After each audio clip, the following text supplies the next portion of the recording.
This week I've got an edible gift idea I know you're gonna love, and so are your sweethearts. We go swimming with pink flamingos at my favorite coffee shop, and I learn I owe Grandma an apology. Recently, some friends so graciously invited Romeo and I over for dinner, and I wanted to be able to take something to them to let them know how much we appreciated them. We appreciated their time and their generosity toward us. I happened to have been scrolling on my phone, and a video came through, and it was this idea for an edible gift that you can give to someone. I realized this edible cookie dough gift would be the perfect gift for them and the perfect idea to share with you. And we can play around with these versatile IOD stamps. IOD products are not required to create this, but it's a really fun way to use them, so stay tuned.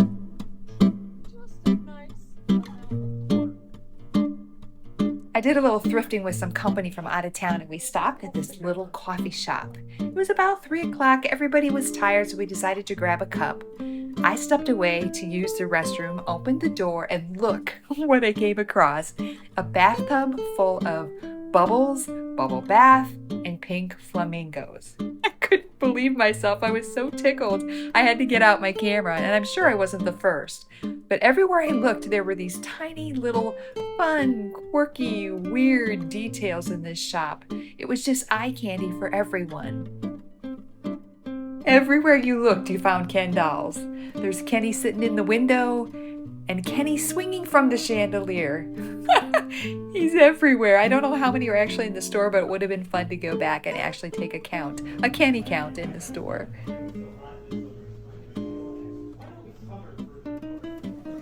Anyone remember Cupid dolls? Such a whimsical place to sit down and enjoy a cup of coffee. Today we're making an easy, edible gift idea that I know you're gonna love, and I guarantee your recipients are gonna love. Stay tuned. A time ago I mentioned that I struggle a little bit with the wintertime blues. We just got 3 to 4 inches of gorgeous snowpack. So I'm out taking a little walk right now, getting a little vitamin D, I hope, through the clouds, and hopefully staving off those wintertime blues. Now, to help me create this edible gift that we're putting together today, I'm using one of my favorite products by Iron Orchid Designs. It's the Apothecary Labels. The Apothecary Labels come in this sweet little package, and they're stamps that are actually designed to create faux labels for you. There are many different shapes available for the label, and then each package comes with 4 sets of fonts that are different shapes and sizes that you can use to create the text that you're going to put on your label. The second stamp I've chosen is the adornment stamp. Now, if you're interested in any of the products you see during this video, you can visit my booth in Green Bay or send me a message. H2 Home Designs is your local Green Bay IOD stockist. Those are pretty.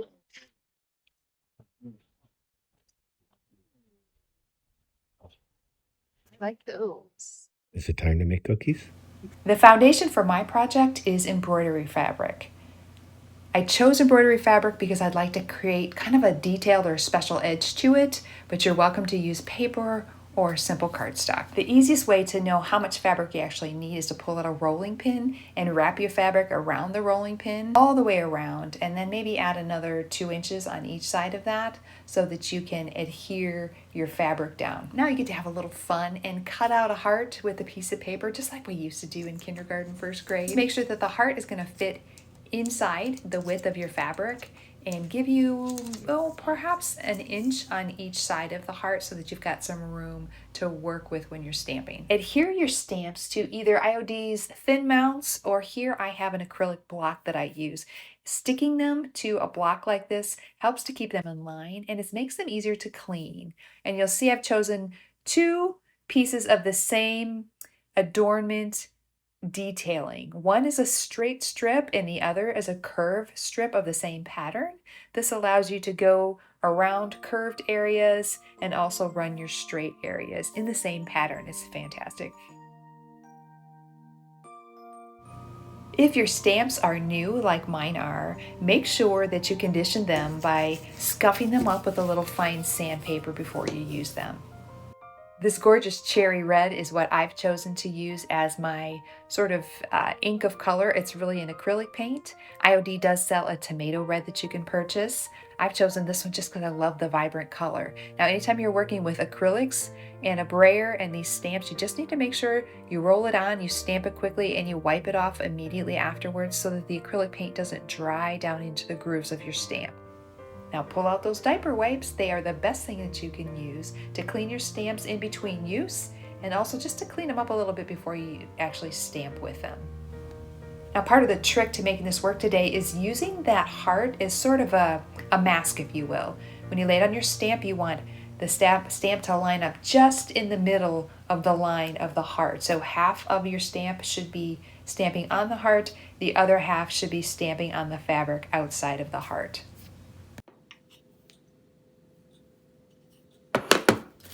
Now it's time to work with that curved piece.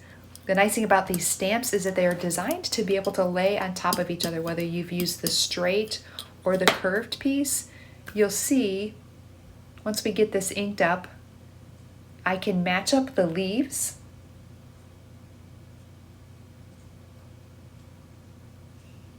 and then just stamp right down. And again, I've got the stamp laid out so that half of it is stamping on the heart and half of it is stamping onto the fabric. Let's see how we did. Not bad. Continue to work your way up that left side and around the top,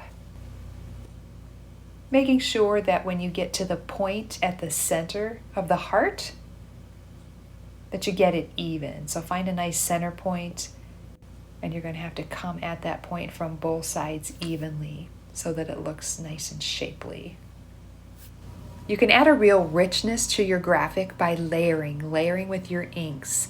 IOD carries a beautiful black ink that you can use if you're working on paper or cardstock. Because I'm working on fabric and planning on washing this, I'm currently using a gray archival ink that I will heat set and then throw in the washing machine and then the dryer, and it shouldn't fade at all.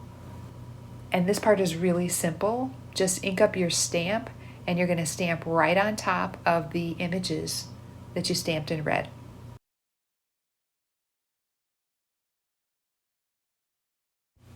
Once you've made it around the heart and you're sure that your ink has dried, go ahead and pull off that heart mask. And I think we did pretty well.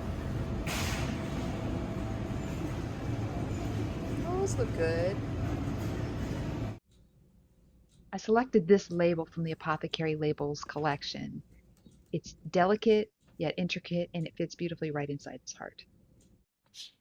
Here, I got these for you.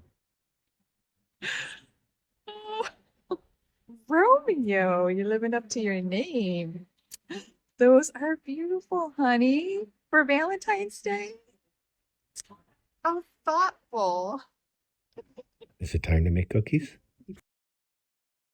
Now, using an acrylic block or an IOD thin mount for this part of the project is really fun, and it makes it really easy. What you'll do is add your stamp to the back of your acrylic block like we've done here, or your thin mount. We've inked it up, we've flipped it over, we've stamped it, and we've got this beautiful impression in the middle of our heart. Next, you're going to flip that acrylic block over and lay it in front of you, and the stamp should be on the underside of it. Take your letters and spell out in reverse the word that you're planning on putting into the center, and just line them up perfectly in the center of your label from the back side.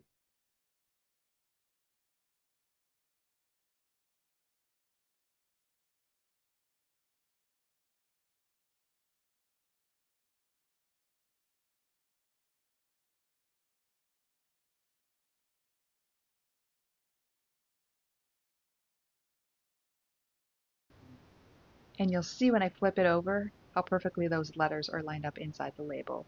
So easy to do. Ink up those letters and take your baby wipe and just kind of clean up around the edges there. Flip it over, and carefully, standing from above if you have to, make sure you line up your stamp with the impression underneath and watch the magic happen.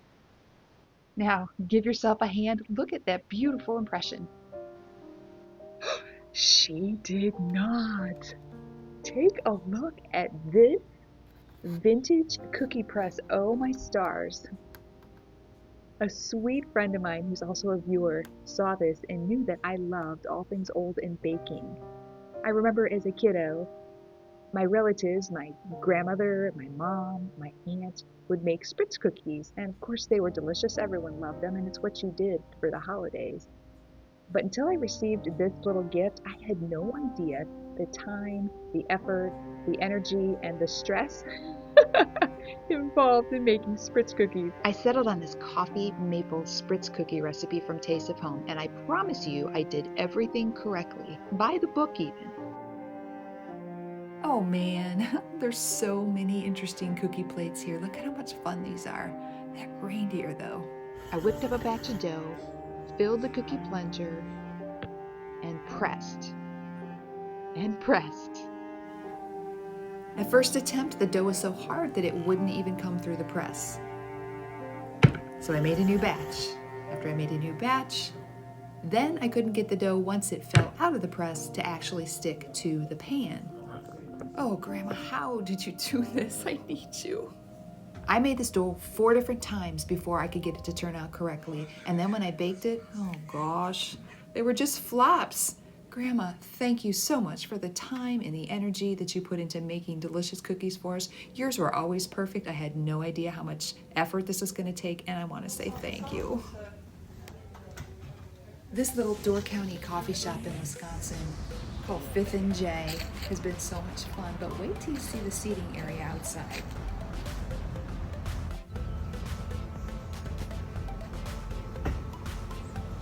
It screams, bring along a couple of friends. Oh, I just love this place.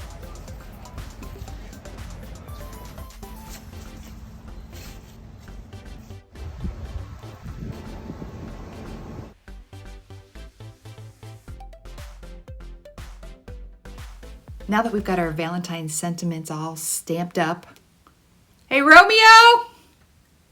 It's time to make the cookies! Now you can choose any cookie dough recipe for this. The Ghirardelli chocolate chip cookie recipe is really pretty good, so that's what we're using today. And it's really simple. It's just your basic cookie dough recipe. Nothing special or unusual happening here. Simply mix up your dry ingredients, add your butter, Are you making your cookies? sugars, beat those until creamy, add your eggs and a little vanilla, beat those again. As my middle school home ec teacher would say, don't overmix. Add your flour. And of course the best part, add your chocolate chips, mix, and voila, our dough is ready. Oh, Romeo, is this what you've been waiting for? We're gonna wrap up this edible gift with plastic wrap and parchment paper. Start out by wrapping up that dough in the plastic wrap. Wrap it up tight, make a log out of it, and then plop that log on 2 pieces of parchment paper that are a good 6 inches longer than the log on both sides. Be sure to include the recipe for these cookies in the gift someplace. I taped it on the inside here. That way they have the temperature, and if they really love the cookies and want to make them again, they have the recipe. And remember when I said that you don't have to have stamps to create this? I created those tags on a computer. You can do that. Happy Valentine's Day. Thank you, whatever your wishes are for them. And then also print out, copy and paste that recipe and put it on there as well, so your recipient has all the information they need to make these for someone else or, of course, for themselves. Okay, it's been a while now. I've almost forgotten we did this, but remember that stamped well wish that we put on the fabric? As promised, I washed mine. So once I stamped it, I heat set it with an iron. I threw it in the washing machine and in the dryer, and then I got those beautiful frayed edges, and that's why I chose to do it that way, but that's not required. Tie up those ends with some baker's twine or perhaps some ribbon. And then either glue or tape your stamped image right to the front of it. If you've got some of those scrapbooking scissors that were so popular in the 90s, this is the perfect time to dust them off and use them for this project.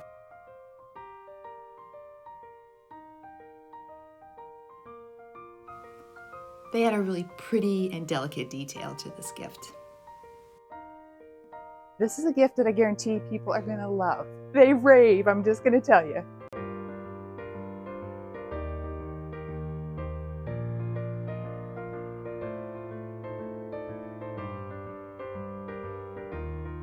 And if you're ever in Sturgeon Bay, Wisconsin, 5th and J is that quirky little coffee shop with a great sense of humor. Make sure you stop by and say hey to Kenny while you're there. And if you need a bath with a flamingo, who knew? All for the price of one coffee. And if you've still got that special grandmother in your life or mother in your life, perhaps even an aunt, make sure to thank them. Who knew? Who knew vintage baking was so difficult? So tell me, how did you feel about today's project? I hope you loved it as much as I do. In fact, I would love to be the recipient of this gift.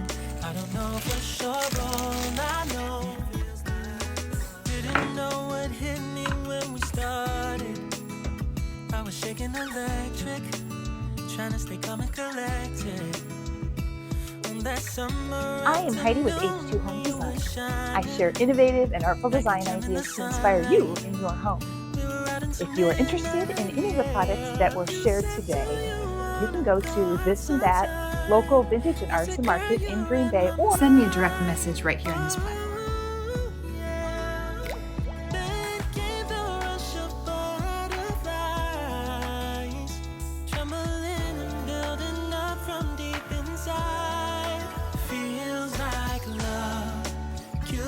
And remember, if it's up to you, be the reason that someone smiles today. Take care.